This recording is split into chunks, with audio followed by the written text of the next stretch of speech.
오늘도 말씀과 기도로 이 자리에 오신 분들을 환영합니다. 오늘 말씀은 예레미야 26장 16절로 24절 말씀. 말씀에 반응하는 마음, 순종과 불순종.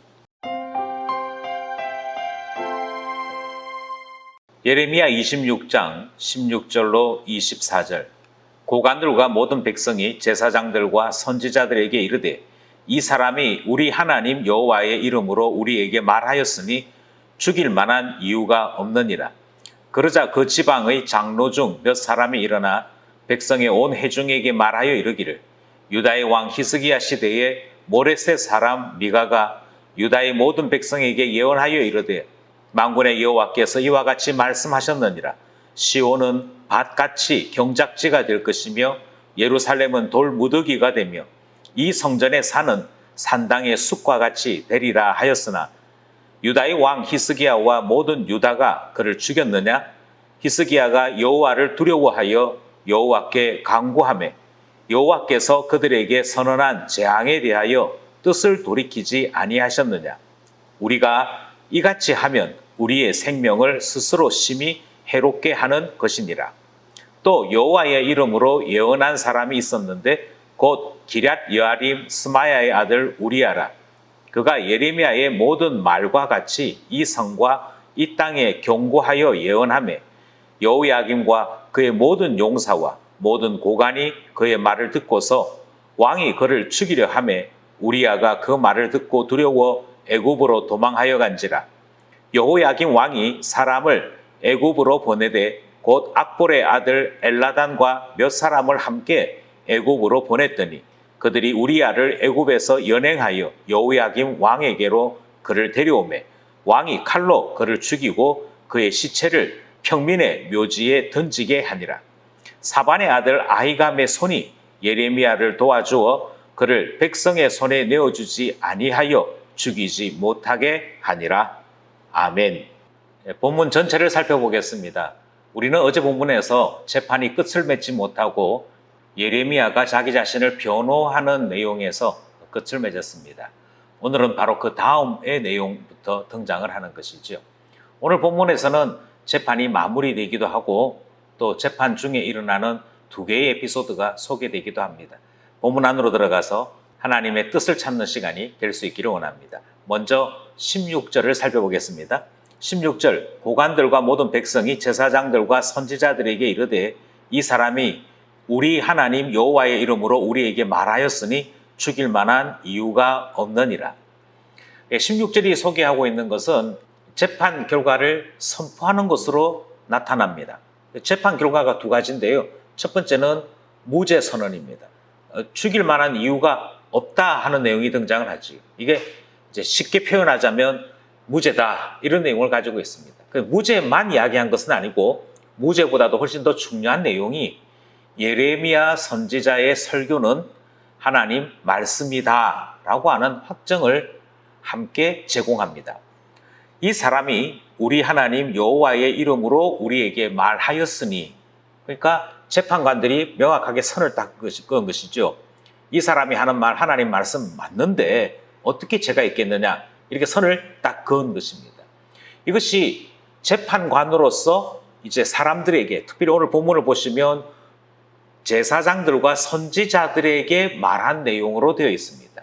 특이한 것은 고관들과 모든 백성이라고 되어 있으므로 주어에 모든 백성이 포함되고 있는 것을 봅니다. 이것을 있는 그대로 이해하자면 지금 백성들 중에서는 두 개의 그룹이 함께 나타나고 있는 것이죠. 하나는 제사장이나 선지자들에 의해서 선동을 당한 그룹이 하나 있고, 또 하나는 이 재판을 지켜보고 이 재판관들의 말에 따르는 무리들이 있는 것을 보게 됩니다. 이 상황 속에서 재판 결과는 나온 것입니다. 그러면 끝이 나야겠지요? 그런데 끝이 나지는 않습니다. 끝이 나지 않는 이유는 이 재판 결과를 승복하지 않기 때문입니다. 이것을 받아들여야 되는데 받아들이지 않는 사람들이 나타났고요. 이 재판관들은 마음으로 받아들이지 않는 사람들을 위해 왜 이렇게 재판할 수밖에 없었는지 그 이유를 설명하는 내용이 등장합니다. 그것이 17절로부터 19절에 첫 번째 설명이 등장을 하지요. 17절 그러자 그 지방에 장로 중 몇 사람이 일어나 백성의 온 회중에게 말하여 이르기를 18절 유다의 왕 히스기야 시대에 모레셋 사람 미가가 유다의 모든 백성에게 예언하여 이르되 만군의 여호와께서 이와 같이 말씀하셨느니라. 시온은 밭같이 경작지가 될 것이며 예루살렘은 돌 무더기가 되며 이 성전의 산은 산당의 숲과 같이 되리라 하였으나 17절을 보시면 주어가 장로 중 몇 사람으로 되어 있습니다. 우리가 번역할 때는 장로 중 몇 사람 이렇게 했습니다만 이 당시의 상황을 고려해서 말씀을 드리자면 존경받는 신앙인 또는 사람들에게서부터 인정받는 신앙의 선배가 일어나서 이렇게 얘기하는 것이 좋을 것 같습니다. 그러니까 사람들이 충분히 이 사람 말이라면 믿을 수 있어 그렇게 여겨지는 사람이 설명을 하는 것이죠. 이 설명을 하는데 이 설명을 백성들 온 회중에게 했다라고 가르치고 있습니다. 그러니까 이미 말씀드린 대로 지금 두 개의 그룹이 웅성웅성거리고 있는 중에 있기 때문에 이해를 못하는 사람들에게 설명을 하는 것입니다. 뭘 설명하느냐면 역사적인 하나의 사건을 소개하는 것입니다. 그것이 어느 때냐면 18절 말씀해 보니까 유다 왕 히스기야 때에 이런 일이 있었다라고 소개를 합니다. 히스기야는 온 유대 사람들에게 존경받는 왕입니다. 그러니까 우리로 얘기하자면 국난을 이겨낸 지혜로운 왕 이런 이미지를 가지고 있습니다. 그 히스기야 때 어떤 일이 있었느냐? 미가라고 하는 선지자가 설교를 한 것이죠. 그 설교한 내용이 18절 말씀에 기록되어 있습니다. 뭐라고 되어 있는 거니? 만군의 여호와께서 이와 같이 말씀하셨느니라. 시온은 밭같이 경작지가 될 것이며 예루살렘은 돌 무더기가 되며 이 성전의 산은 산당의 숲과 같이 되리라. 이게 지금 미가라고 하는 선지자가 외친 소리입니다. 그러니까 이 성전, 이 나라가 패망한다, 엉망이 된다. 그 내용이죠. 그러니까 예레미야 선지자의 메시지와 지금 여기에 등장하는 미가라고 하는 선지자의 메시지가 똑같았습니다. 그 사실을 지금 먼저 이야기하는 것이죠. 이런 일이 있었다. 그런데 19절 유다의 왕 히스기야와 모든 유다가 그를 죽였느냐? 히스기야가 여호와를 두려워하여 여호와께 간구하며 여호와께서 그에게 선언한 재앙에 대하여 뜻을 돌이키지 아니하셨느냐? 우리가 이같이 하면 우리의 생명을 스스로 심히 해롭게 하는 것이니라. 결과가 이렇습니다. 히스기야가 그 선지자의 경고를 들었다는 것이죠. 그래서 히스기야가 행동으로 옮깁니다. 히스기야는 총 3가지 행동을 통해서 지금 모범을 보이는 것이죠. 선지자의 말을 듣고 여호와 하나님을 두려워하고 그리고 하나님 앞에 기도했던 것입니다. 그랬더니 어떤 일이 벌어졌다고 소개하고 있는 거 아니? 히스기야가 뜻을 돌이켜서 회개했을 때 하나님께서도 재앙을 돌이켜 용서해 주시는 것을 성경이 기록하고 있습니다. 이 사실을 딱 소개하는 것이죠. 그러면서 뭐라고 얘기하냐면 이 사람이 전하는 하나님의 말씀을 히스기야가 듣고 나라를 구한 그 사실을 알고 있느냐 이야기하는 것입니다. 그러면서 맨 마지막에 이런 경고를 하지요. 우리가 이같이 하면 우리의 생명을 스스로 심히 해롭게 하는 것입니다. 여기에 등장하는 이같이 하면 이 말은 히스기야와 같이 하면 이 말이 아니고요. 많은 백성들이 보이고 있는 그 행동대로 하면 이 말입니다. 그러니까 그들은 예레미야 선지자를 죽이려고 했던 것이죠. 그러니까 예레미야 선지자를 죽이려고 하는 이런 행동을 하면 스스로 해로운 것 택하는 것이다. 스스로 자멸하는 길을 택하는 것이다. 그 경고가 주어지고 있습니다. 그런데 이렇게 해도 사실은 이해를 못했던 것 같습니다. 그래서 한 번 더 설명을 합니다. 그것이 20절에서부터 23절이지요.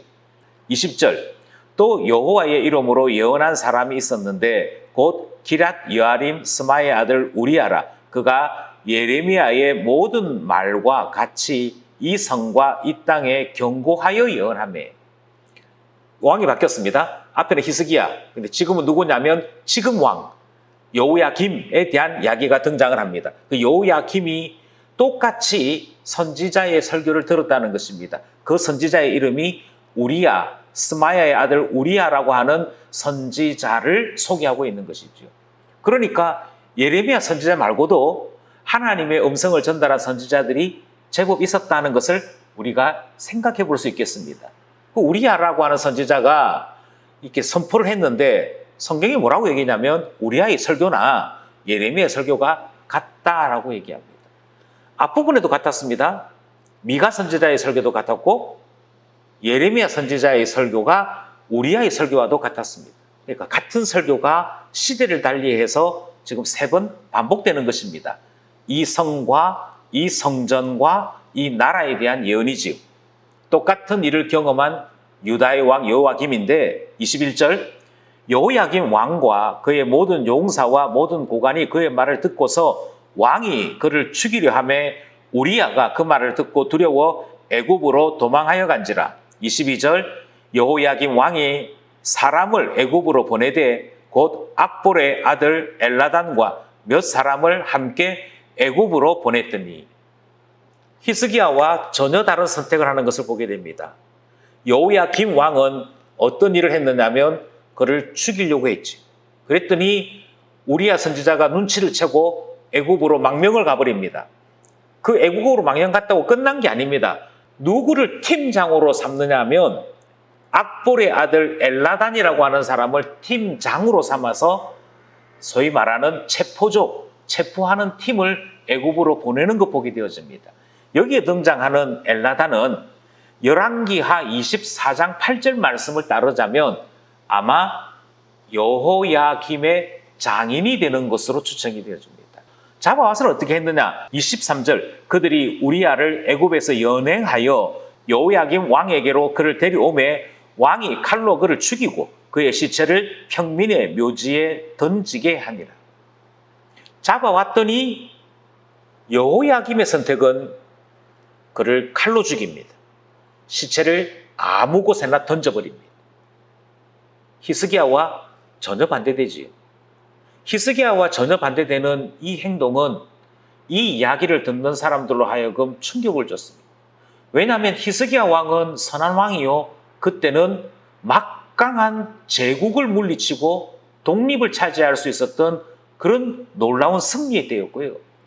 지금은 애굽 왕에게 휘둘리고 마는 불행하고 어려운 시절의 모습을 보이고 있기 때문입니다. 이 두 왕의 차이가 무엇인고 하니 바로 선택의 차이더라. 그걸 보여주는 얘기거든. 그는 선지자의 말 들었고 여기는 듣지 않았고, 그가 회개했고 여기는 오히려 선지자를 죽여버렸고, 그 결과가 무엇이냐? 그때는 평화로웠는데 지금은 모두가 살기 힘든 시대를 살지 않느냐? 무엇 때문에? 돌이키지 않아서, 여호와의 종의 말을 듣지 않아서 라는 사실을 예를 들어 설명한 것입니다. 이 두 개의 예가 등장을 했지요. 자, 이쯤 되면 이제 반대편에 서 있던 청중들이라도 그렇구나, 충분히 납득이 되지 않습니까? 그런데 본문이 설명하고 있지는 않습니다만 여전히 제사장들에 의해서 선동을 당한 무리들은 예레미야 선지자를 죽이려 했던 것 같습니다. 그래서 어떻게 되느냐? 24절이 이렇게 가르치고 있습니다. 사반의 아들 아이감의 손이 예레미야를 도와주어 그를 백성의 손에 내어주지 아니하여 죽이지 못하게 하니라. 어떤 사람 또 하나 등장합니다. 아이감이라고 하는 사람입니다. 아이감이라고 하는 사람이 백성들이 예레미야를 죽이지 못하도록 보호해주는 그 모습을 보게 되는 것이죠. 여기에 등장하는 아이감은 참 특별한 사람입니다. 이 아이감은 언제 등장하느냐 하면 요시야 왕 때 등장하는 사람입니다. 요시야 왕이 그 당시에 여선지자 훌다라고 하는 사람에게 5명의 부하를 보내게 됩니다. 신하 5명을 보내죠. 그러니까 이 5명은 가서 훌다에게서 하나님 말씀도 들었고 하나님의 뜻이 무엇인지 배우고 왔던 사람입니다. 그 중에 한 사람이에요. 그런데 그때 하나님 말씀을 배웠던 아이감이 들어보니 예레미야 선지자의 이 메시지가 하나님 음성 맞더라는 것이죠.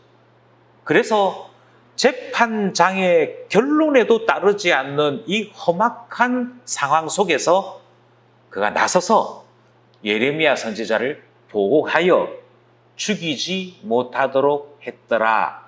이 이야기를 우리에게 전하고 있는 것입니다. 성경이 지금 우리에게 가르치고 있는 것은 이야기죠. 이런 이야기가 있었어.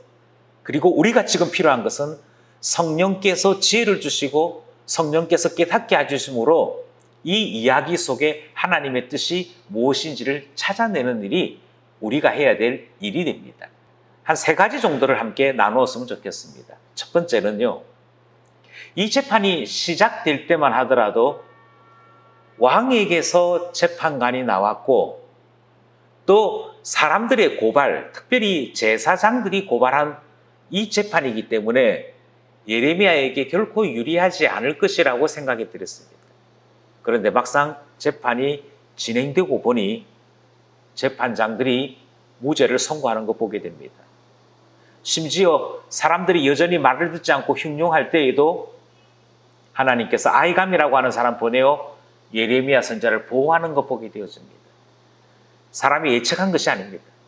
예측할 수 없는 모든 일들을 이끌고 가시는 하나님의 손길을 보게 되는 것이지. 결국 하나님이 다 결정하십니다. 사람들이 미리 예측하지 않아도 되는 이유는 하나님께서 모든 역사의 주인이시오 모든 일의 주인이시기 때문입니다. 미래를 예측하지 맙시다. 하나님 손에 달려있음만 고백했으면 좋겠습니다. 미리 자포자기하거나 낙심하거나 낙담하지 마시고 모든 상황을 일순간 바꿔놓으실 수 있는 하나님만 믿고 의지하시면서 내가 주님 뜻 안에 있기만 하면 주님이 나의 편 되어주시는 것을 믿고 살아가는 우리 되기를 원하는 것이지. 두 번째는 역사를 통해서 하나님의 말씀을 붙잡는 것이 얼마나 귀한 복인지를 배울 수 있어야겠습니다. 히스기야를 소개하지요. 그도 적으로부터 나라가 망할 것 같은 위협을 느껴봤던 왕입니다. 그도 힘든 시기를 지나왔던 왕이지요. 심지어 미가라고 하는 선지자가 나타나서 책망도 합니다. 그런데 그 히스기야가 하나님 앞에 겸비하여 엎드렸더니 참 위대한 나라가 되어지는 전환을 경험할 수 있었더라는 것입니다. 이 역사는 하나님의 말씀을 선택한 사람이 어떻게 복을 받는지를 보여주고요. 하나님의 언약의 말씀 안에 있는 사람들에게 하나님이 어떤 일을 벌이시는지를 보여주는 말씀입니다. 그러니 역사를 통해서 우리는 언약의 소중함, 하나님을 택하는 자의 복을 보게 되는 것이죠. 우리가 그랬으면 좋겠습니다. 수많은 선택 중에서도 하나님의 말씀대로 선택하여 주님의 보호를 받는 우리 모두가 되기를 원하는 것이지요. 셋째로 우리는 판단의 소중함을 다시 한번 확인할 수 있었습니다. 제사장의 말을 듣고 소동하는 사람들이 있었습니다. 그러나 반대로 재판관의 말을 듣고 이 모든 사실을 이해한 사람도 있었습니다. 누구의 말을 들을 것이냐, 모든 것을 어떻게 판단할 것이냐, 우리는 그 현장에 다 있어 보지 못했기에 사실은 이 이야기도 저 이야기도 들어서 알 뿐이지 않습니까? 판단케 하시는 분이 성령님이십니다. 우리를 진리로 이끄시는 분이 성령님이십니다. 성령님께서 우리를 이끌어주지 아니하시면 지혜롭다 하면서 어리석은 것을 결정하기가 쉽게 되지요. 그러므로 마지막 3번째로 우리가 하나님 앞에 기도하기는 우리에게 성령의 충만함을 베풀어 주셔서 지혜가 있게 하시며 선한 것을 구분할 줄 알게 하시며 하나님 편만 선택하며 살아갈 수 있도록 해달라고, 판단을 잘하는 하나님 자녀 되게 해달라고 기도하게 되는 것입니다. 마지막으로 함께 기도했으면 하는 내용을 소개해 드리려고 합니다. 개인 기도 시간에 이 제목을 따라 함께 기도해 주셔서 우리가 영적인 공동체, 여전히 교제하는 공동체임을 나타내기 원하는 것입니다. 오늘도 말씀과 기도로 승리하는 우리 모두 되기를 소원합니다.